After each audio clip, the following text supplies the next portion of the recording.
O tema é Aviva, ó Senhor, a tua obra.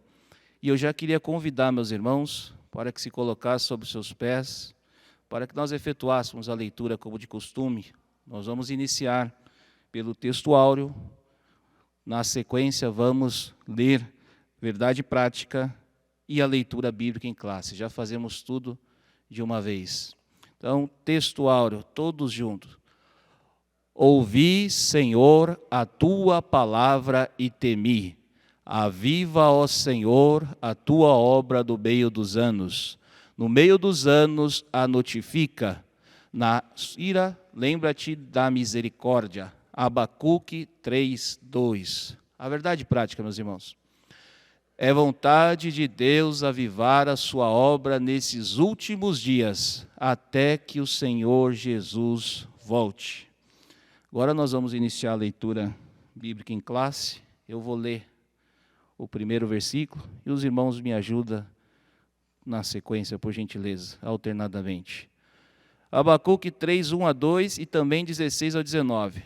Versículo 1. Oração do profeta Abacuque sobre a forma de canto.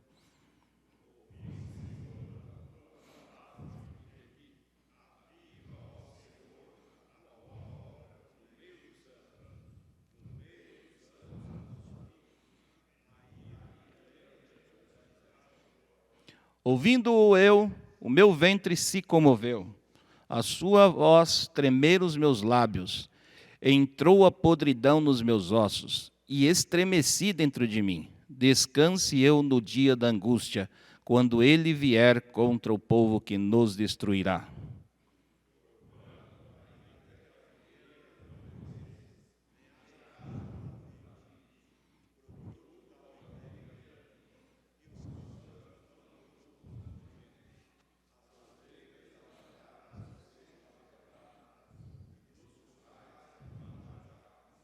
Todavia eu me alegrarei no Senhor, exultarei no Deus da minha salvação.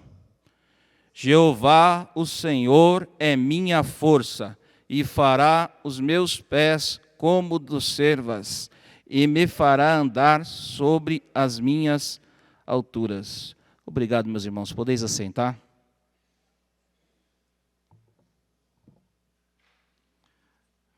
Meus irmãos, o tema hoje é o profeta Abacuque, o livro do profeta Abacuque, mais conhecido ali, seu versículo 3, 1 e 2. E eu já começo lembrando que o profeta Abacuque foi aquele que nos disse, e o justo viverá pela fé.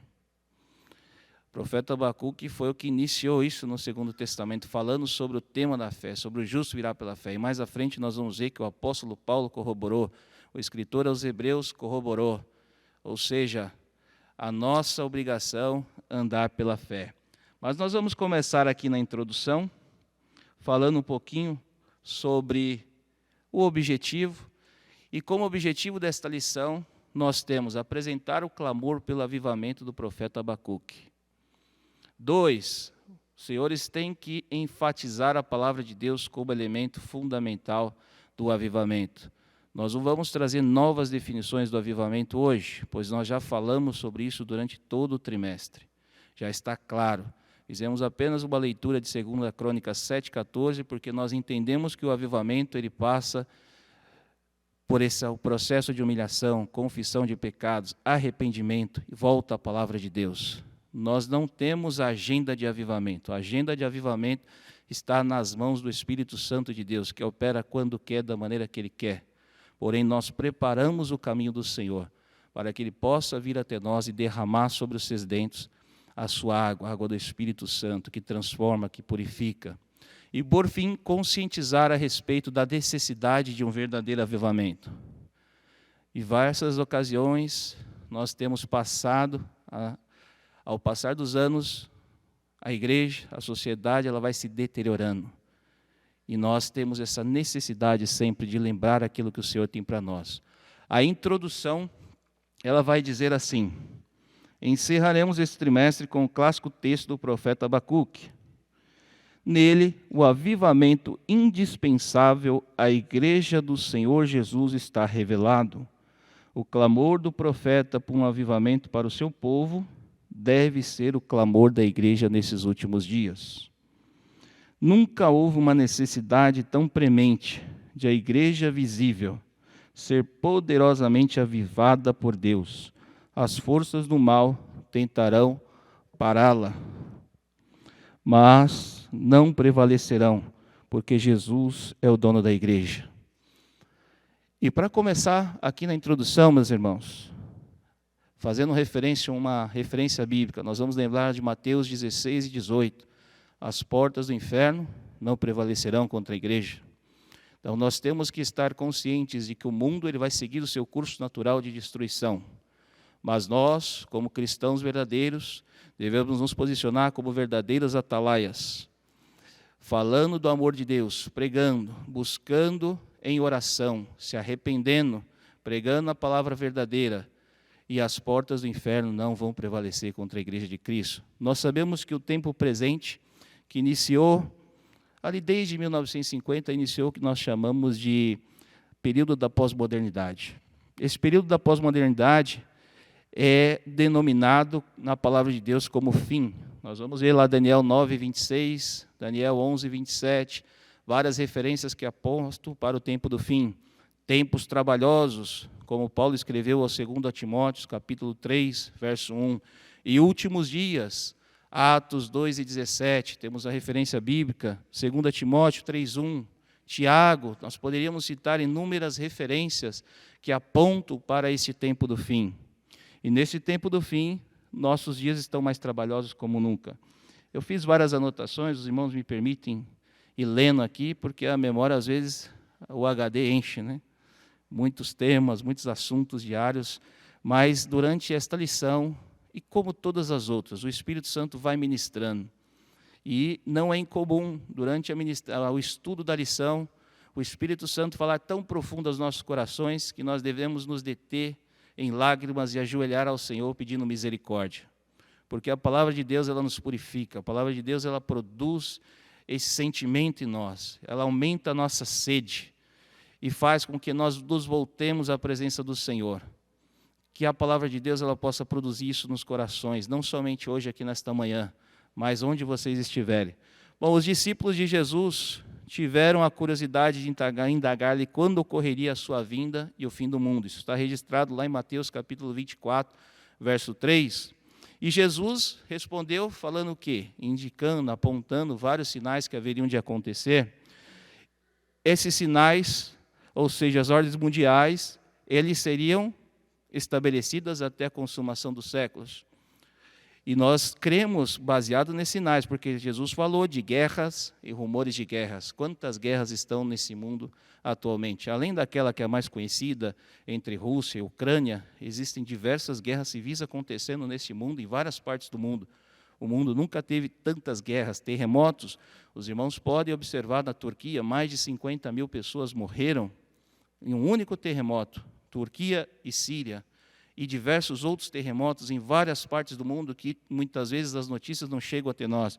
Mas como nós olhamos para as fomes, como nós olhamos para as pestes, quando nós olhamos para esses terremotos em vários lugares, nós vemos que este é o princípio das dores sendo cumprido, de acordo com a palavra do Senhor.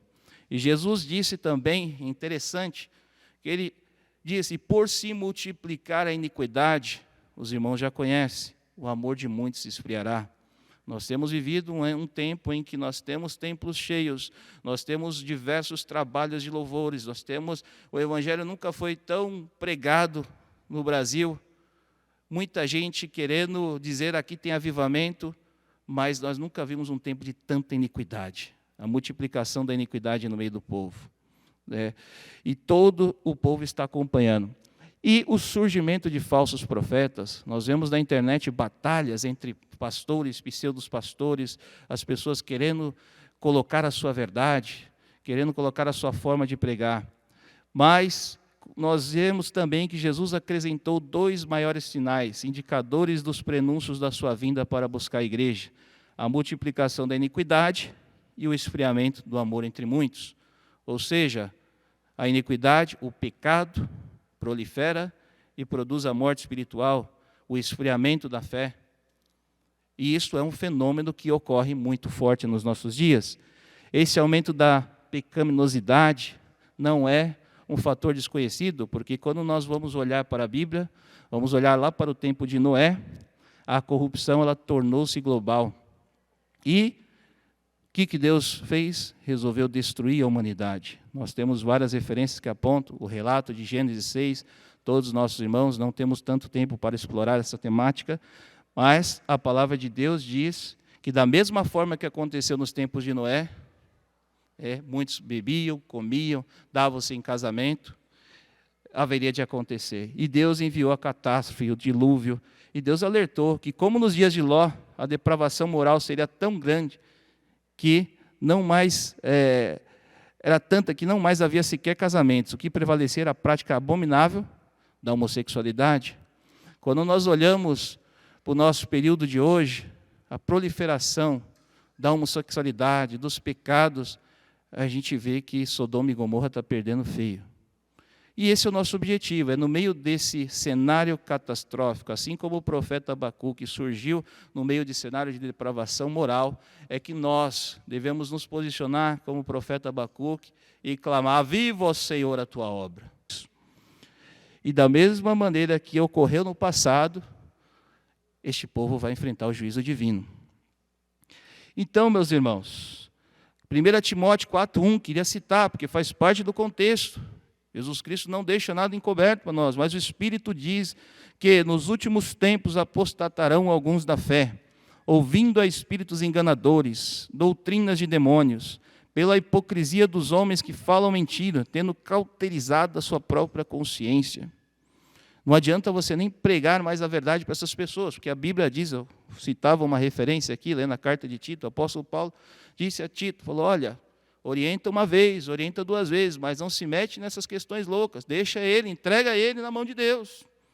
Nós, como igreja, vamos pregar a verdade, doa quem doer, mas muitas vezes a mente cauterizada, está lá em 1 Timóteo 4:1, já não permite mais absorver a verdade divina. Então, nos dias que antecedem o arrebatamento, nós nunca devemos perder de vista o arrebatamento da igreja. Haverá grande ocorrência de apostasia. Será que a apostasia está no nosso meio? Em geral, o secular, que é o desvio, abandono da fé cristã, como os irmãos já sabem. Não existe um avivamento que não passe pela palavra de Deus, pela oração. Nós vamos ver que isto é um falso avivamento.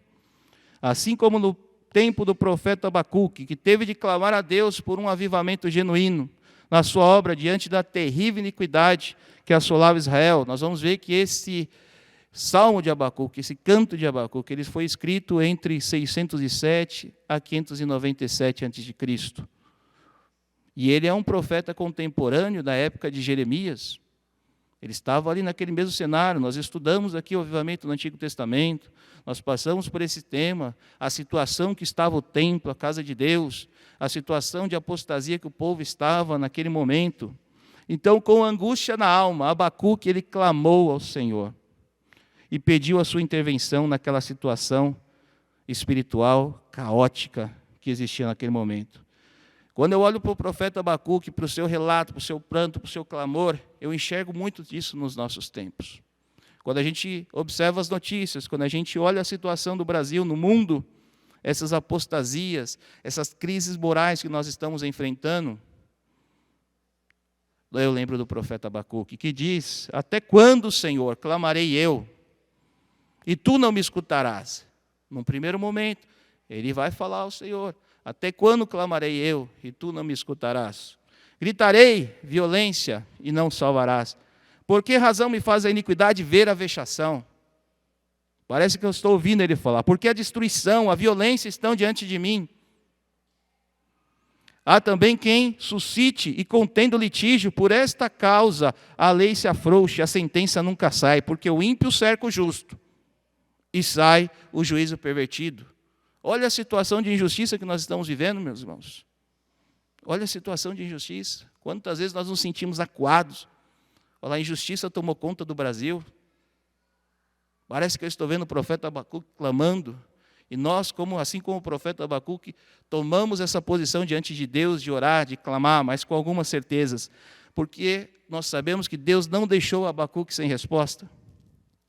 Ele prometeu que enviaria à nação a Babilônia para servir de juízo contra a desobediência geral do seu povo. Veja só, Deus usando uma nação para exercer juízo sobre a sua própria nação, uma nação ímpia, para exercer a justiça sobre a sua nação. Eu imagino que Deus não tenha feito isso com alegria, mas Deus é justiça. Deus é 3 vezes santo, como o profeta Isaías disse. Mas ele precisa usar um instrumento de agravo para mostrar à sua nação o pecado, o retorno às Escrituras. Essa decisão deixou o profeta confuso. Abacuque olhou, mas como assim? Usar uma nação ímpia para nos assolar, para nos exercer juízo sobre nós? Como poderia Deus, o Senhor, usar uma nação mais ímpia que Judá para exercer seu juízo? Essa é a pergunta que estava na cabeça dele. Mas Deus sabe o que faz, meus irmãos. Deus sabe o que faz. Naquela circunstância, ele quis usar uma nação ímpia, cruel, violenta, para corrigir os desvios espirituais de Judá. Está lá, logo no primeiro versículo de Abacuque. Abacuque 1, capítulo 1, versículos 5 ao 11. O profeta argumentou com o Senhor e resolveu confiar nele. Deus tem o controle nas suas mãos.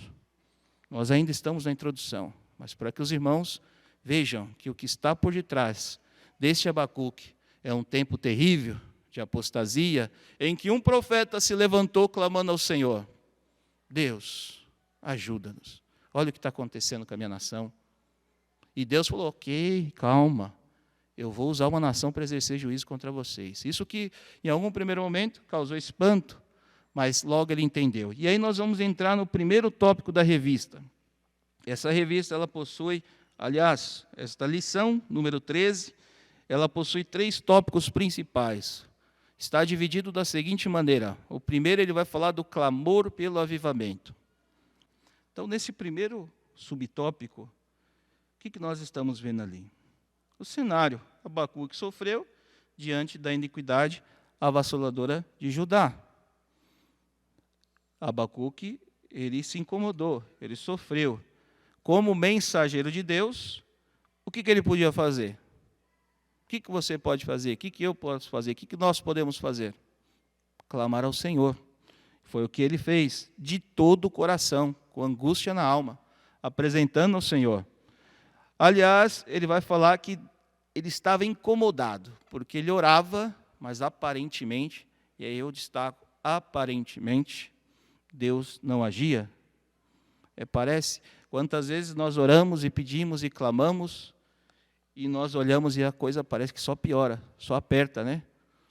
Quantas vezes nós descemos na oração, fazemos o jejum, e muitas vezes a resposta não vem quando nós esperamos, no momento que nós esperamos. Mas nós temos a certeza que Deus está agindo. Porque Abacuque 2, mesmo e 4 vai falar o quê? E o justo viverá pela fé. Ele mesmo falou lá no capítulo 2, o justo viverá pela fé. E esse vai ser o nosso guia. Quando os céus estão de bronze, quando parece que tudo está fechado, quando a gente olha só vê nuvens, todavia me alegrarei no Senhor, eu sei que Ele está ouvindo. Essa perseverança que é exigida de nós nesses tempos trabalhosos, essa perseverança que nos faz vir dia após dia até o templo, que nos faz levantar todas as manhãs e entregar as nossas vidas na mão do Senhor, não obstante a iniquidade ela esteja crescente, não obstante nós observamos a proliferação do mal. Cada vez que eu abro os jornais, eu abro as notícias na internet, eu observo coisas que me entristecem. Então eu tomei uma decisão, eu vou ler menos, eu vou manter menos informado do mundo e mais informado na palavra, porque a palavra ela é viva, a palavra ela nos dá esperança, e tem muitas coisas que roubam a nossa esperança. Nós não podemos esperar. Quantas pessoas depositaram a esperança na política, depositaram a esperança nos seus professores, depositaram essa esperança nos seus pastores, muitos dos pastores apostataram, mas nós, todavia, confiaremos no Senhor. Esse é o nosso objetivo aqui nesses últimos dias. E nós vamos observar que os povos de Israel e Judá, nós sabemos, nós temos ciência de que eles foram os que mais receberam as bênçãos de Deus na sua história. O livramento da escravidão egípcia, que durou 400 anos no Egito, por si só, já é uma grande mostra divina do poder de Deus, da intervenção, do cuidado de Deus por aquela nação. E tantos outros milagres que sucederam no deserto, tantas situações, intervenções que o Senhor fez. Por quê? Porque o Senhor cumpriu as promessas que Ele fez a Abraão, a Isaac, a Jacó. O Senhor Deus sempre esteve presente na vida daquela nação. Mas ao longo dos anos, e como a gente vem citando, é natural que quando se passe o tempo, haja uma degradação espiritual, moral. Quantos avivamentos nós vimos iniciar nos séculos passados? Iniciou-se um grande avivamento porque foi produzido com joelho, com oração, com clamor. Mas com o passar do tempo, parece que aquilo vai se esvaziando, vai se esquecendo. É por isso que nós devemos sempre estar pedindo ao Senhor que nos livre. Então, o próprio Deus considerou Israel como um povo obstinado. Está lá as referências, Êxodo 32, 9, 33, 3. O profeta Abacuque registrou parte dessa história da falta de gratidão a Deus, a ingratidão, e do temor, falta de temor, falta de gratidão a Deus. Então esse é o relato, falta de temor, falta de gratidão a Deus, falta de ensino genuíno, ensino verdadeiro da palavra de Deus. E Deus ele dirige-se a Deus clamando por sua justiça. A justiça divina, ela nunca falha.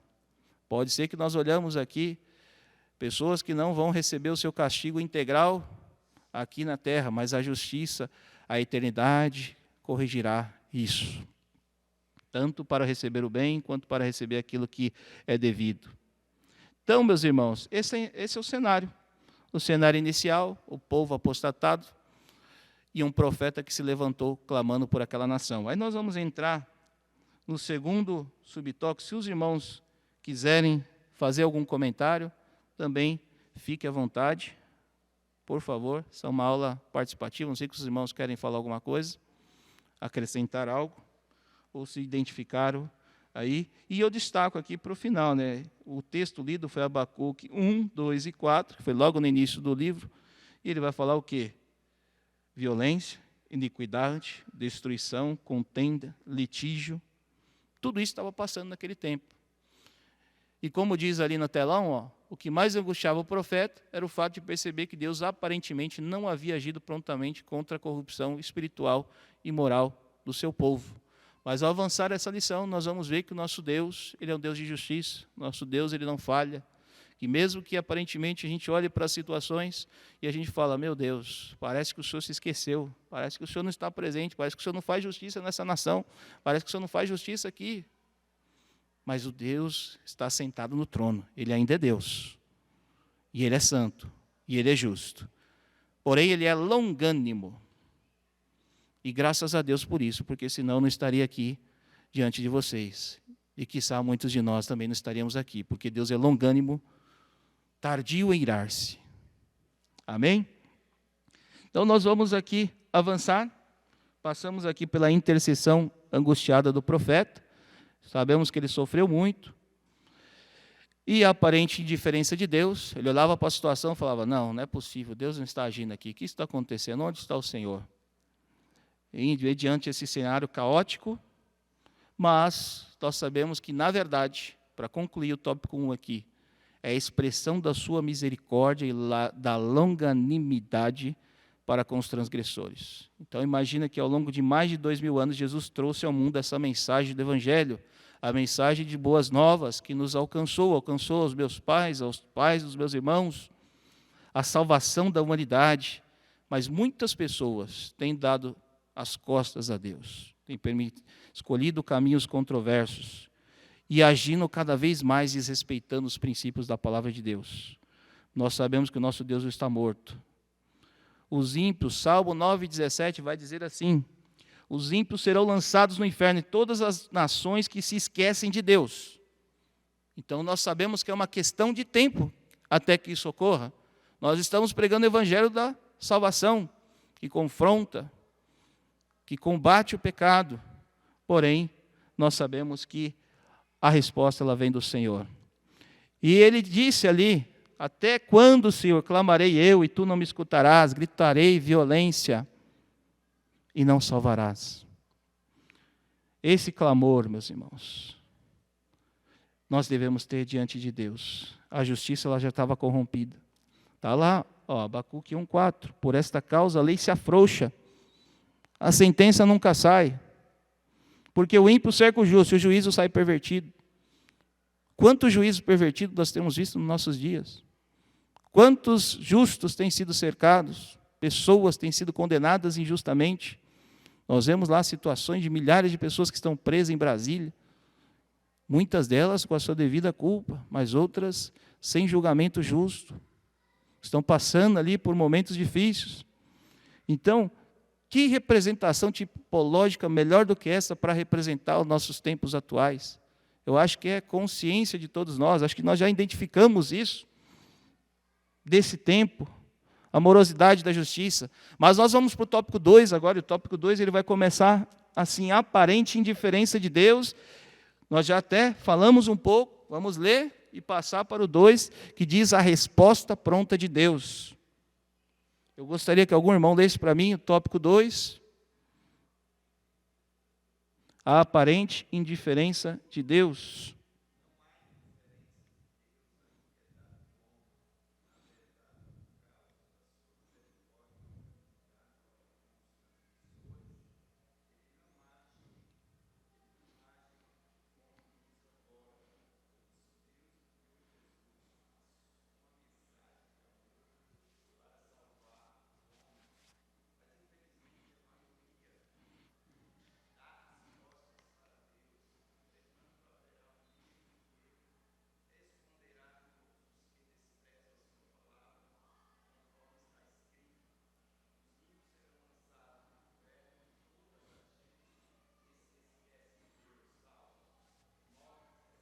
Eu gostaria de pedir aos irmãos que, aliás, Salmo 73, vamos fazer uma breve lembrança. O salmista também teve essa impressão. Se os irmãos abrirem a Bíblia e ler Salmo 73, não sei se temos tempo hábil para ler, mas será que isso não repete nos nossos dias? Davi disse, quase tive inveja dos ímpios, até que entrei no santuário e vi o destino deles. Então, a situação no tempo de Davi, nós vemos que a história ela é cíclica, ela sempre se repete e traz consigo algumas lições, mas a história ela pode ser a nossa pedagoga, pode nos ensinar, nós podemos aprender com a história, ou nós podemos repetir os erros dela. História da palavra de Deus. E esse Salmo 73, assim que eu li imediatamente, já fiz essa associação, porque eu falei, olha só, Davi também teve essa sensação. E ele diz que quase chegou a ter inveja dos ímpios, porque vê os ímpios prosperando, porque vê os ímpios avançando, porque vê tanto mal naquele tempo avançando, e ele falou, poxa, eu estou aqui fazendo as coisas certinhas, mas quando ele entra no templo, quando ele vê a glória do Senhor, ele muda de opinião, fala, aí ele volta para a realidade. Então, nós não devemos nunca nos deixar abater por essas situações. Podemos até ficar abatidos, mas nosso caminho é clamar ao Senhor, é pedir a sua misericórdia, é saber, é ter a consciência que no tempo dele, ele haverá de exercer juízo. E ai daquele que não estiver na posição.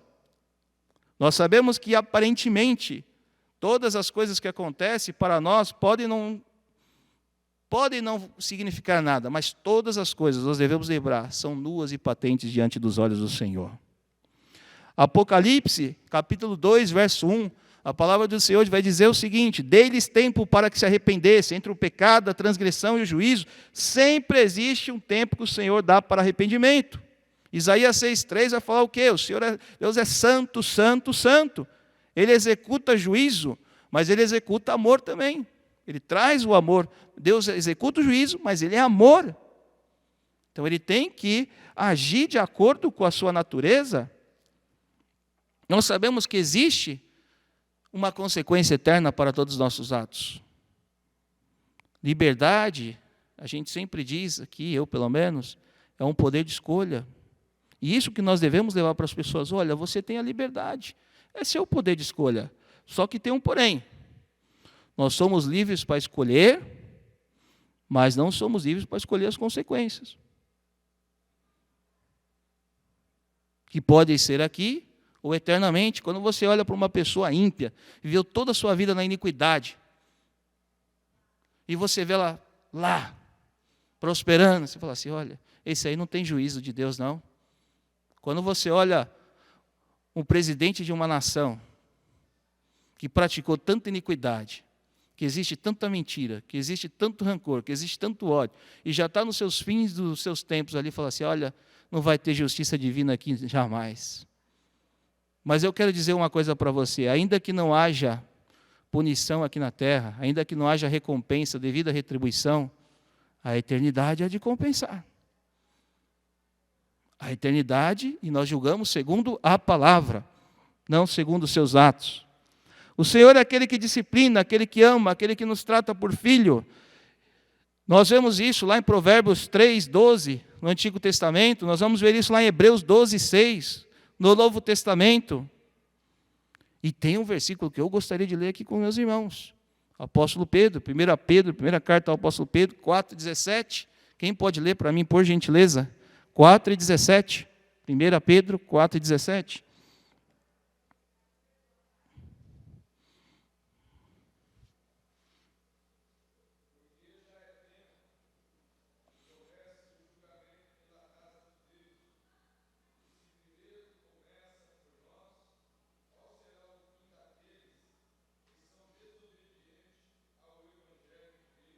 Obrigado. Começa por aqui. Começa pela casa de Deus. Começa pela nossa consciência do pecado. Arrependimento. Começa por aqui, irmãos. É grave. É o exemplo que parte daqui. Deus usa o exemplo na nossa casa. Quando nós olhamos para o telão ali, vemos aquela imagem. Olha isso aí foi o carnaval desse ano. Olha a situação moral depravada que essa nação se encontra. Adoração a demônios. Coisa terrível. Terrível. E mais do que isso, gente se travestindo, querendo como se representar o nosso mestre, sendo humilhado, chicoteado. Nós vimos pessoas ali, olha lá, fizeram com o nosso Jesus, a profanação, imoralidade, blasfêmia, ódio contra o evangelho, contra os cristãos. Nós vemos ali aquela atriz, ela chegou a se fantasiar de pombagira. E é engraçado que, mediante tudo isso, ainda tem igrejas que fazem o seu carnaval gospel. Como se o próprio nome carnaval, que representa a festa da carne, já não fosse uma ofensa ao andar em espírito, ao ser cheio do Espírito. A adoração ao diabo nunca esteve tão explícita como nossos tempos. Eu vi essa semana uma mulher que colocou uma imagem de Belzebu em frente à sua casa de macumba. Ela falou, a casa de religião é casa de macumba. E aquilo atraiu centenas de pessoas na cidade, virou ponto turístico. E ela fez um vídeo agradecendo na internet, dizendo, olha, eu estou feliz com a repercussão, muita gente está vindo aqui, alguns já entraram, já participaram.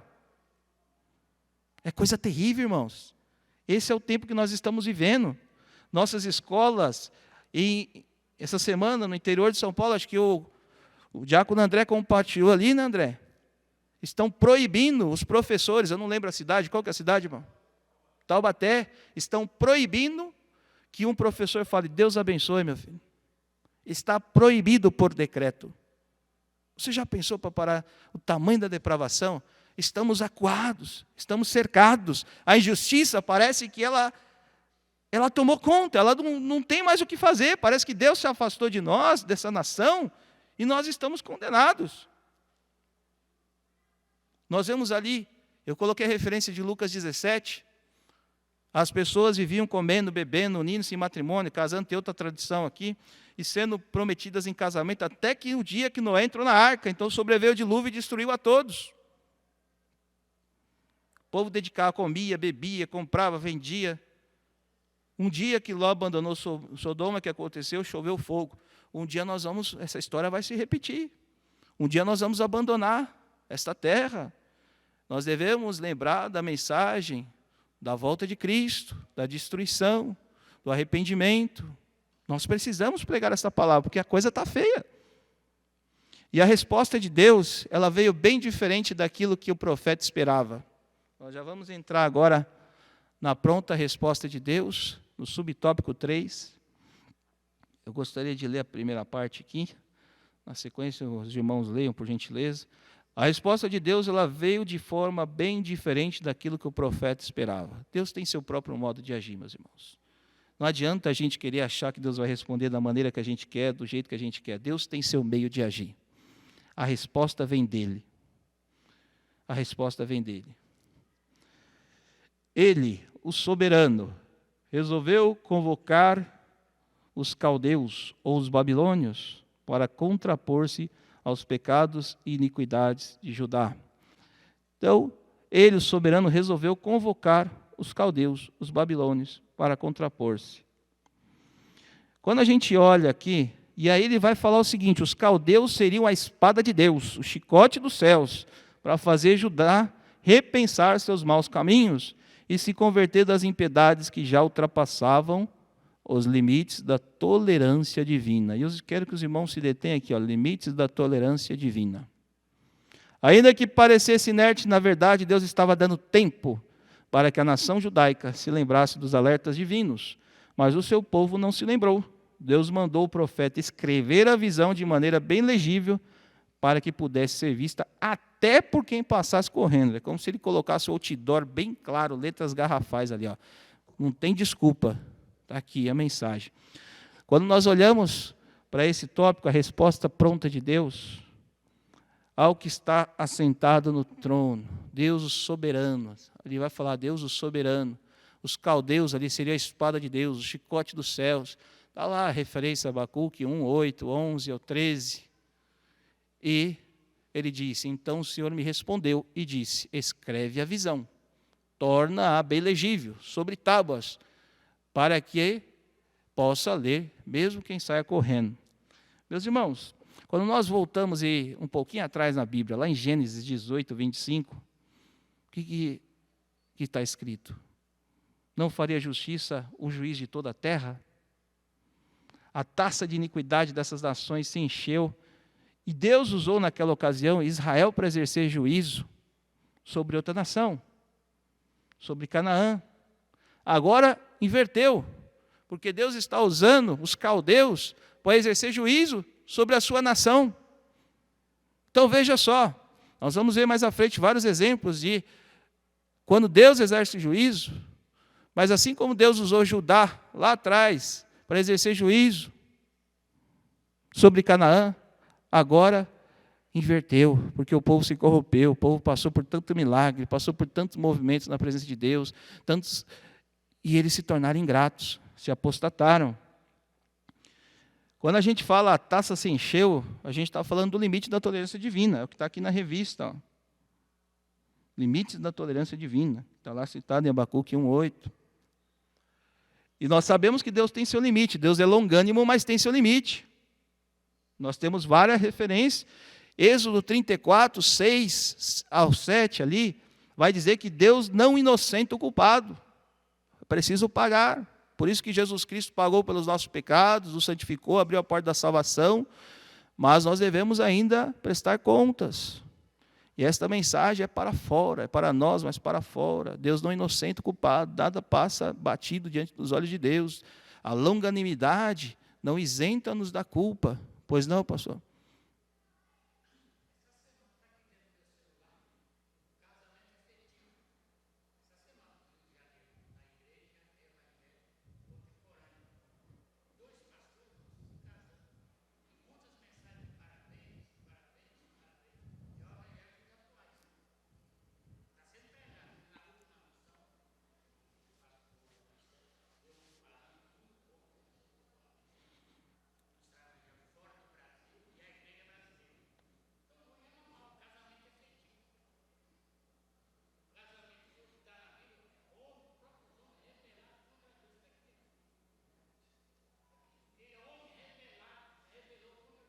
É.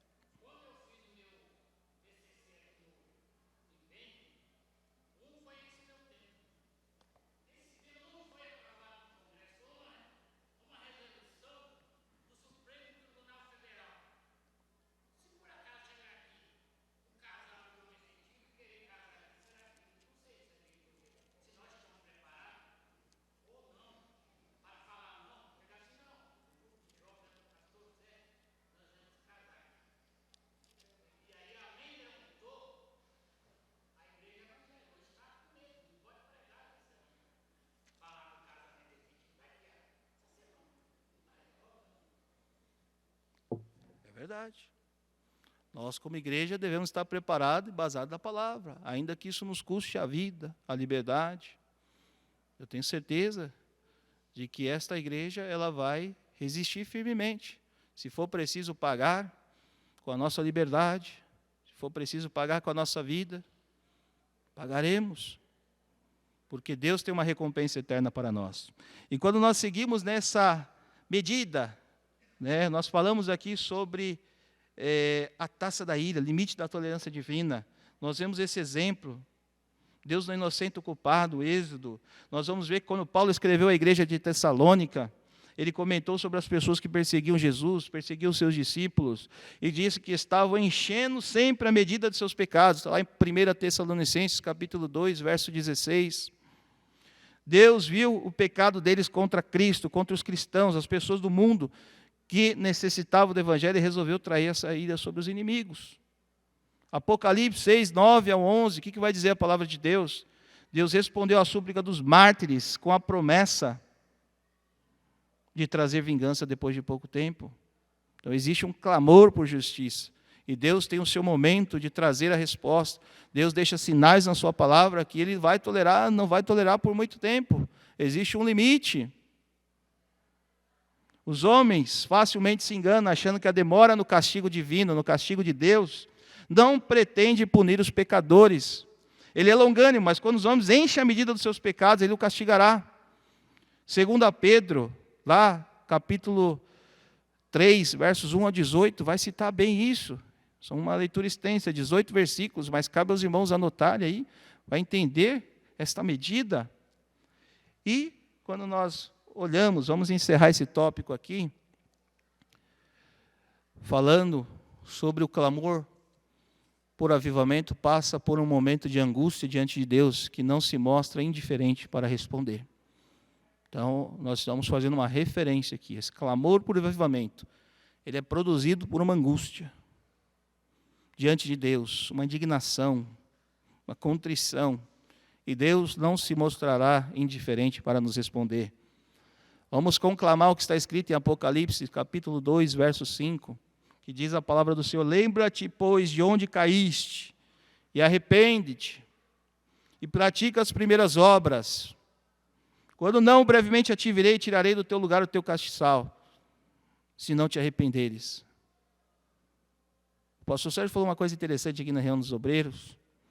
Ele falou: olha, você só vai tomar e cair em si depois que for tirado. Então valorize o que você está fazendo, a sua posição.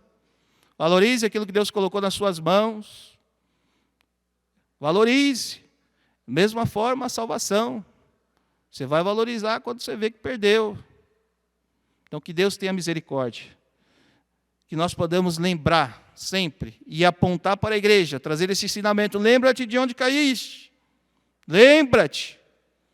Lembra ali, pratica as primeiras obras, urgente.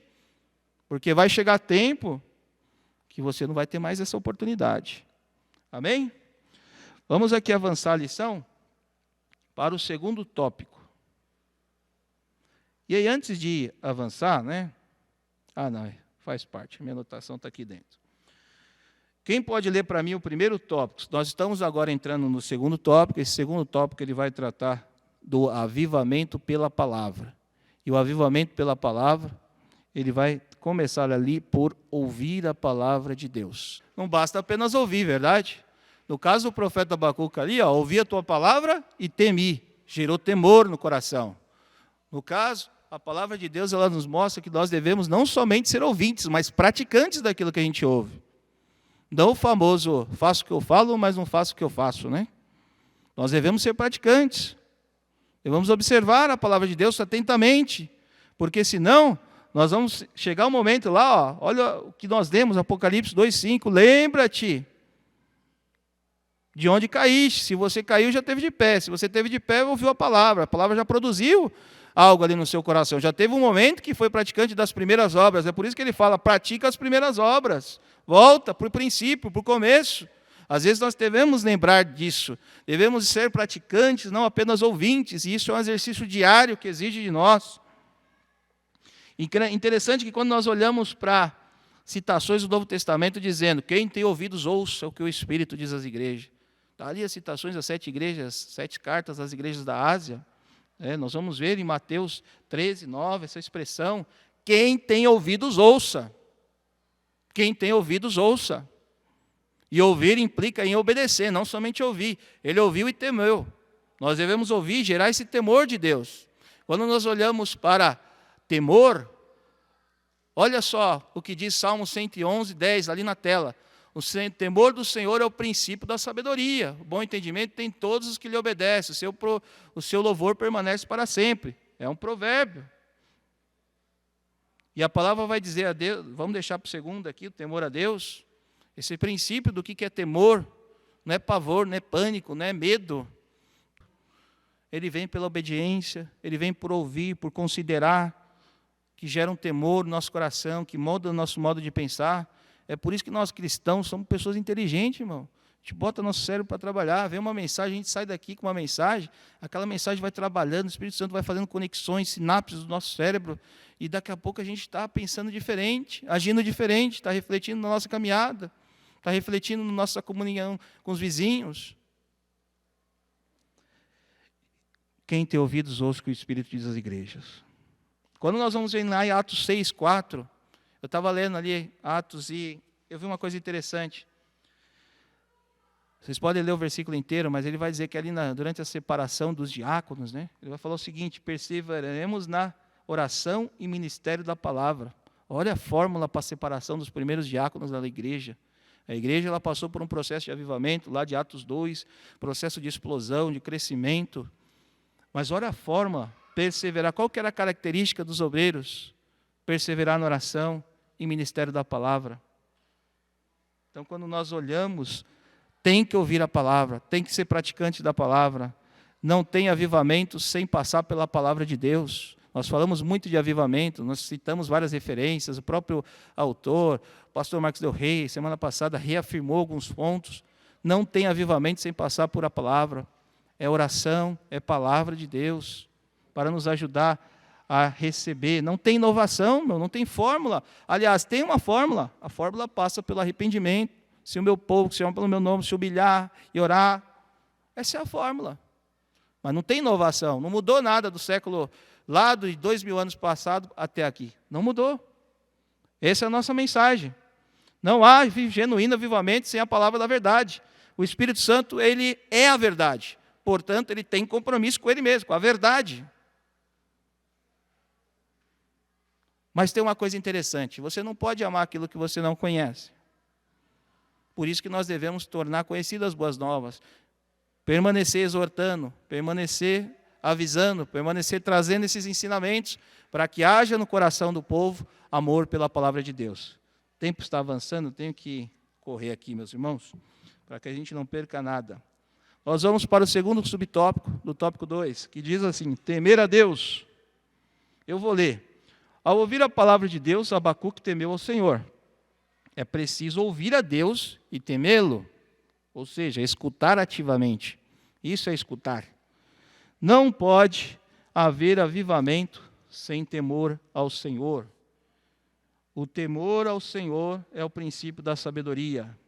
Bom entendimento tem todos os que lhe obedecem. O seu louvor permanece para sempre. Salmo 111, verso 10, conforme estava ali na tela. Então, o temor ao Senhor não tem nada a ver com medo, pavor.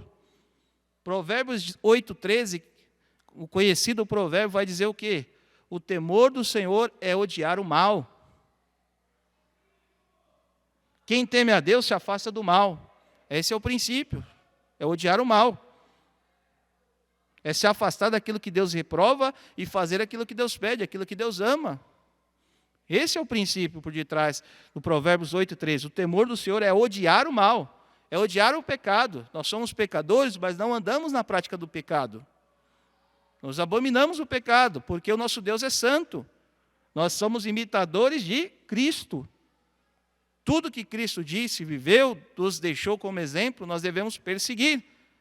Ainda que possamos, por situações da vida, vir a cair, mas o Senhor é fiel para nos levantar. Na igreja de Jerusalém não era diferente. Lucas diz que na igreja primitiva em cada alma havia temor. Está lá em Atos 2, 4, 3. Esse temor que nos traz a presença de Deus, que nos impede de pecar de maneira inadvertida. É esse temor que traz sabedoria às nossas ações, às nossas decisões, que nos livram de armadilhas, que nos fazem ter um testemunho diferente perante o mundo. Esse temor ao Senhor é amar o que Ele ama, é aborrecer o pecado, aborrecer o que Ele aborrece, o que o Senhor Deus odeia. Esse é o princípio do temor. E essa lição, dentro desse contexto de avivamento, não existe avivamento sem você temer ao Senhor. Quem teme ao Senhor busca a sua misericórdia, busca o seu perdão. Quem teme ao Senhor busca viver em santidade. Quem teme ao Senhor busca andar em novidade de vida. Não em novidade, inovação por aí, mas em novidade de vida. Cada dia, cada manhã, sendo ministrado pela palavra, se derramando na presença do Senhor. E esse ensinamento não é ultrapassado. E por incrível que pareça, nós devemos repeti-lo e falar para a igreja, para que muitos que estejam dormindo, que estejam em situação de desaviso, desapercebido, eles possam ter esse retorno ao avivamento. Eles possam saber que avivamento não é um movimento produzido pelo homem. Às vezes as pessoas colocam uma placa na frente da igreja, hoje é noite de cura, noite de avivamento. Mas o avivamento não é a agenda do homem, é a agenda de Deus. E o avivamento só vai ser produzido quando tem uma busca sincera diante de Deus.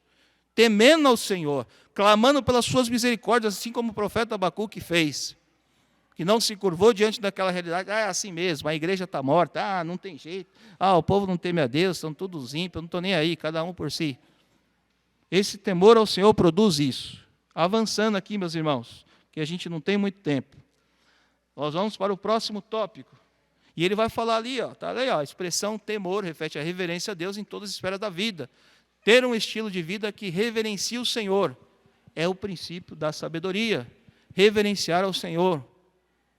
Reverenciar ao Senhor. Depois que o profeta Abacuque entendeu que o juízo de Deus seria inevitável ao povo desobediente, ouviu a palavra do Senhor com temor e clamou a Deus pelo avivamento espiritual de Judá. Essa é a fórmula. E ele fala, viva ao Senhor a tua obra no meio dos anos. No meio dos anos, faze-a conhecida. Na tua ira, lembra da tua misericórdia.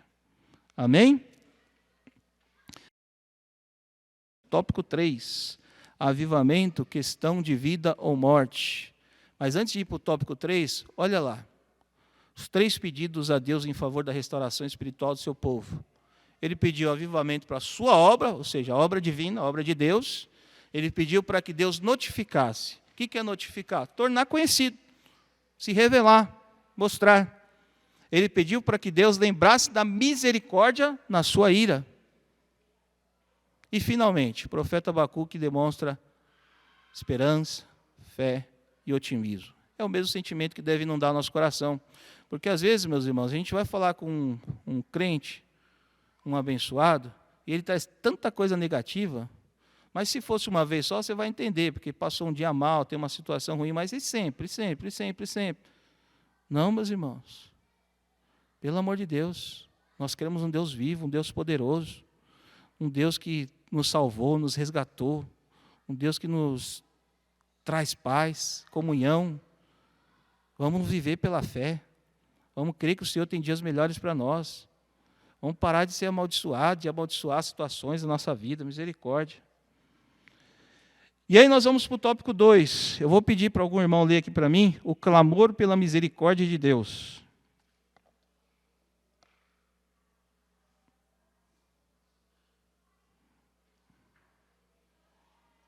Perdão, tópico 3, subtópico 1. O clamor pela misericórdia de Deus. O clamor pelo avivamento, nós já passamos aqui, meu irmão? É isso que a gente leu aqui o 2, né? Vamos ler o 3 aqui, o clamor pelo avivamento. Abacuque roga a Deus que avive a sua obra. Ouvi ao Senhor a tua palavra e temi. Aviva ao Senhor a tua obra no meio dos anos. Foi o que nós lemos ali agora. Depois que o profeta entendeu que o juízo de Deus seria inevitável ao povo desobediente, ouviu a sua palavra com temor e clamou a Deus pelo avivamento espiritual de Judá. O profeta fez 3 pedidos. É esse que está na tela, que nós acabamos de passar ali. Eu não passei pela leitura, mas nós passamos pela tela. Finalmente, o profeta Abacuque demonstra um sentimento de muita esperança, fé e otimismo. Assim, nós encerramos o tópico 2 e vamos para o tópico 3, avivamento, questão de vida ou morte. Eu vou ler aqui porque a gente precisa ser breve, temos 10 minutos aqui para acabar, meus irmãos. O clamor pela misericórdia de Deus. Além de clamar por avivamento, Abacuque clamou pela misericórdia do Senhor diante das terríveis consequências do juízo divino sobre a nação impenitente. Era uma questão de vida ou morte, por isso ele suplicou: na ira, lembra-te da tua misericórdia. O profeta sabia que, diante da decadência espiritual e moral do seu povo, se Deus não tivesse misericórdia, todo esse povo pereceria ante ao peso da mão do Senhor sobre as suas maldades. Então, quando a gente fala desse tópico, questão de vida ou morte, é justamente o que está escrito aqui. Se Deus não tivesse misericórdia, aquele povo já teria sido consumado, dizimado. Então, ele voltou ao Senhor. Assim como nós, Igreja de Cristo, devemos clamar pelas misericórdias de Deus. A palavra de Deus vai dizer que as misericórdias do Senhor são as causas de nós não sermos consumidos. A saída é voltar ao Senhor, é clamar pela sua misericórdia, é voltar à centralidade das Escrituras, é viver aquele movimento que começou, olhar para a igreja de Atos 2, ver o que se reproduzia lá, o que nós podemos reproduzir aqui. É a centralidade. Interessante que quando nós olhamos lá em Atos 2, o Espírito Santo veio, desceu sobre as pessoas, né? Mas o fenômeno em si não mudou a vida daquelas pessoas naquele momento. Ao contrário, ele provocou 3 reações. Quais são essas reações? Primeiro, o ceticismo. Por quê? Porque está escrito lá.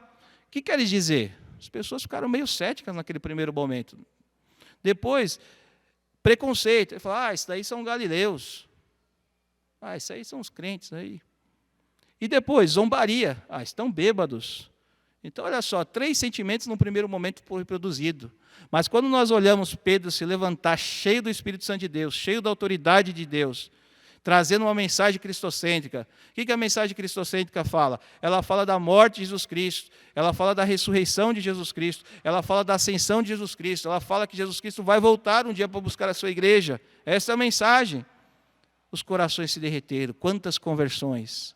O Evangelho de Deus, ele entrou nos corações e produziu arrependimento. Bom, meus irmãos, e quando nós falamos pelo clamor, pelas misericórdias, é o que está escrito: se Deus não tivesse misericórdia, o povo tinha sido destruído, assim como nós. E nós todos devemos ser misericordiosos, porque nós somos alvos da misericórdia do Senhor. Nós todos devemos ser perdoadores, porque nós fomos perdoados por Cristo, porque nós devemos fazer a oração do Pai Nosso, perdoar aquele que nos ofende, assim como eu já ouvi irmãos dizer assim: eu prefiro morrer do que liberar perdão. Olha que coisa terrível, que Deus nos livre disso. Uma comprovação de que Deus quer que todos os homens se salvem, venham ao pleno conhecimento da palavra de Deus. Está lá em 1 Timóteo 2,4. E nós sempre olhamos ali Romanos 8,31, que fala do peso da mão do Senhor favoravelmente. Só que o peso da mão do Senhor pode se virar contra nós também. Então, que Deus tenha misericórdia de nós. Que Deus nos ajude, que nós possamos clamar por essa misericórdia. O tópico 2, ele vai falar o seguinte, tópico 3, subtópico 2, Deus é misericordioso. O profeta Abacuque, que sabia que Deus ouve as orações das pessoas que pecam, mas que se arrependem sinceramente de seus pecados e buscam a face do Senhor, Deus é misericordioso. A Bíblia relata o episódio de Davi, que preferiu cair nas mãos de Deus por causa de suas misericórdias. Caia eu, pois, nas mãos do Senhor, porque são muitíssimas as suas misericórdias, mas que eu não caia na mão dos homens. Está lá em 1 Crônicas, capítulo 21, 13. Maior percepção e respeito do caráter misericordioso de Deus teve o profeta Jeremias, quando ele declarou: as misericórdias do Senhor são a causa de não sermos consumidos, porque as suas misericórdias não têm fim. Lamentações 3, 2. Então, meus irmãos, Deus é misericordioso. O foco do juízo divino é o arrependimento, é trazer para a sua presença. A pessoa que quer andar de novidade de vida, ela deve produzir frutos dignos de arrependimento. Lá em Provérbios 28, 13, vai trazer um princípio fundamental para isso. Confessa, aquele que confessa e deixa. Aquele que confessa e deixa. O salmista Davi, no seu relato ali, Salmo 51, vai trazer ali: Senhor, cria em mim um coração reto. É interessante que ele pede para criar um coração novo, porque Ele sabe da natureza do coração dele. E nós sabemos que a natureza carnal dos nossos corações, alguns com os corações lascivos, outros coração no engano, essa é a natureza carnal. Mas nós sabemos também que o Espírito Santo ele não rejeita um coração contrito, que se arrepende, que vai na sua presença e busca a sua graça. Bom, então nós vemos isso, lá no Salmo 51, verso 17, se não me falha a memória, vai falar sobre este processo. E por fim, nós já estamos avançando aqui para o último tópico, que diz, clamemos a Deus. E nesse tópico ele vai iniciar assim. Atualmente podemos afirmar que a depravação moral no mundo se tornou endêmica. Em grande parte não há mais o menor sentimento de vergonha e pudor. A iniquidade não é apenas praticada individualmente ou por grupos, mas está institucionalizada, com apoio legal. Há poucos anos governos culturalmente autoritários incluíram em suas agendas a institucionalização do aborto, do falso casamento gay, da ideologia de gênero.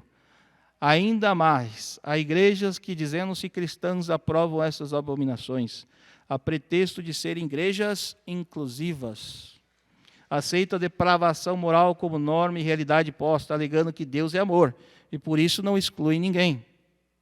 A Bíblia, porém, diz, seguir a paz com todos e a santificação, sem a qual ninguém verá o Senhor. Hebreus 12, 14. Certamente o juízo de Deus não tardará, como nós já lemos aqui, Salmos 9, 17. Portanto, devemos fazer a mesma oração do profeta Abacuque. Na ira, lembra-te da misericórdia. E vocês vão observar aqui na tela a institucionalização do aborto. Quantas discussões a respeito do aborto. Quantos governos, existe uma sede de matar as crianças. Existem discussões em várias partes do mundo. Eu vi na Argentina, quando o governo liberou o aborto, a festa que eles fizeram nas ruas. Foi um negócio incrível. Imagina o cheiro, a podridão disso, as narinas do Senhor. A festa, as mulheres pulando, uma conquista nossa, meu corpo, minhas regras. Aí a gente vai para aquela frase, que já está até virando clichê, mas é a pura realidade. Meu corpo, minhas regras. Então fala para o seu câncer chega no corpo, fala para o câncer sair do seu corpo. Não é seu corpo, suas regras, você não manda no seu corpo. Fala para a enfermidade ir embora. Então essa tem que ser a nossa bandeira, continuar pregando a palavra independente das situações. Olha só, igrejas aprovam, igrejas inclusivas. Irmão Timóteo comentou aqui a respeito do casamento, e isso corroborado pela Justiça, pelo Supremo Tribunal Federal. Mas não há outro caminho, é o caminho da paz, da santificação, buscar o Senhor, esperando que as misericórdias do Senhor, ela nos livre da ira. Quando nós vemos Provérbios 29:1, vai dizer, aquele que endurece seu coração vai ser quebrado de repente. Então é assim, pode até resistir, pode até não aceitar, mas ele vai ser aquele que endurece a serviço, vai ser quebrado de repente. Isso é o juízo individual de Deus para cada uma dessas pessoas. Mas existe também o juízo para as cidades. Basta nós lembrarmos de Sodoma e Gomorra. A taxa de iniquidade, a proporção, volume. Ele se encheu tanto até que Deus veio exercer o juízo. Tirou Ló de lá e exerceu o juízo sobre aquela cidade. É o juízo divino sobre a cidade. E nós vemos também o juízo divino sobre o mundo. Por quê? Porque nós esperamos o quê? O arrebatamento de Cristo. Depois o que vem? A grande tribulação. E essa taxa da iniquidade, ela está enchendo. Deus tem dado tempo para que as pessoas, os povos, ouçam o Evangelho, se arrependam, retornem. Porém, um dia vai se encher, um dia vai acontecer. Um dia nós seremos levados dessa terra para o seio do Senhor e o juízo será exercido sobre essa nação. Então, meus irmãos, eu queria encerrar aqui lendo a conclusão desta lição, que diz assim: assim como Abacuque orou a Deus, clamando por um avivamento à sua obra, devemos também clamar ao Senhor por um avivamento genuíno e poderoso nas igrejas locais. A situação espiritual e moral do mundo está semelhante ou até mesmo pior. que nos tempos do profeta devemos clamar pela misericórdia de Deus, pelos que estão se apostatando da fé. Em muitas igrejas, aprovando tais abominações contra Deus. Clamemos solenemente, aviva a tua obra, ó Senhor. Então, o avivamento é questão de sobrevivência espiritual da igreja de Deus nos últimos minutos na terra. Eu só fiz um comentário aqui. Deixa eu ver se eu encontro aqui. Nós estamos vivendo tempos similares. Que a história ela possa nos ensinar. Que nós, como Igreja de Cristo, possamos clamar: aviva ao Senhor a sua obra. Então, assim como Abacuque orou a Deus, vamos clamar também ao Senhor, para que o avivamento genuíno, não o movimento produzido por homens, ele possa tomar conta das nossas igrejas, dos nossos púlpitos, que ele possa nos levar mais à oração, ele possa nos levar a gerar em nós a sede, o desejo